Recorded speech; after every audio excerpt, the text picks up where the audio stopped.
Mildred Campbell of Surrey spent 23 of her 90 years teaching school in the eastern part of Kings County. The first few years, before she was married, she taught in East Baltic and Fortune. Here Mildred reads from a story she recorded for her grandchildren several years ago, recounting a doozy of a storm in 1949.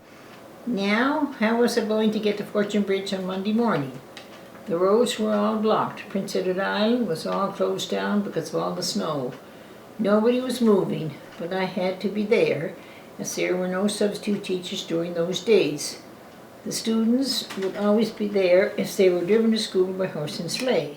It took the Department of Highways 1 week to open the road from Surrey to Charlottetown, which is 50 miles, and then another week to open the road to my home in Chipstow. So Dad hitched up our little mare in the box sleigh. Mom heated some bricks in the oven, placed them in woolen socks, warmed the blankets and buffalo, and we were off at 7 a.m.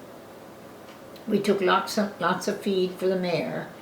She stopped 1 mile from the school as she got exhausted, so she just lay down in the snowbanks.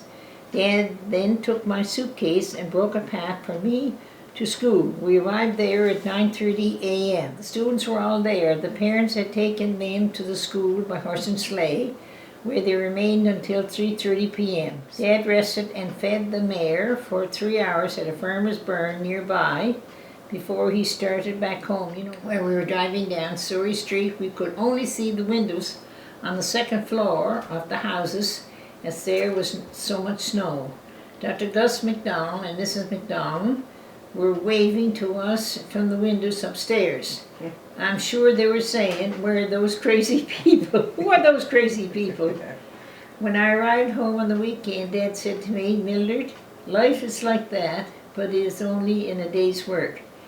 Teaching was set aside after Mildred married Pius Campbell in 49, and they began raising their family on a thriving farm in Little Harbor. I don't know us to go into teaching, because as I said, we were farming and we were growing potatoes, and Pius was trucking, and he was a Cork for 2 months with Elmer, my brother Elmer, in the spring, lobster fishing, and he did custom work besides. He planted all people's potatoes around the eastern area here, and he cut all their grain and baled all their hay and all that, so he wasn't around the farm too much. And the barn full of cattle, and we taught him to go teach in school. In the 60s, when consolidation was a hot topic on the island, Little Harbor held their ground for 3 years when Mildred took over as teacher.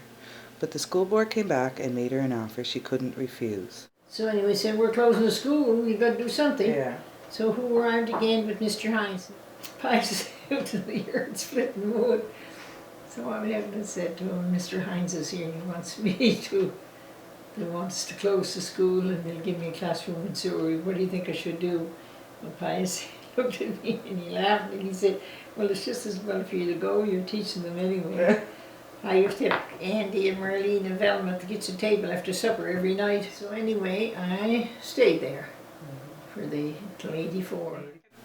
It was always a priority for Mildred to make things interesting for her students. We had a TV down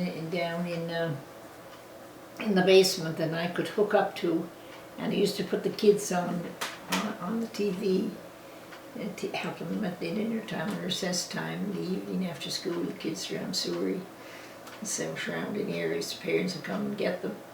And we used to practice their speeches, put them on television. That was a big treat for the kids. We used to go out in Fortune there. Beth Jane Russell's wife and I were teaching in Fortune out there. And we'd go outside there, roll around the snowbanks with the kids.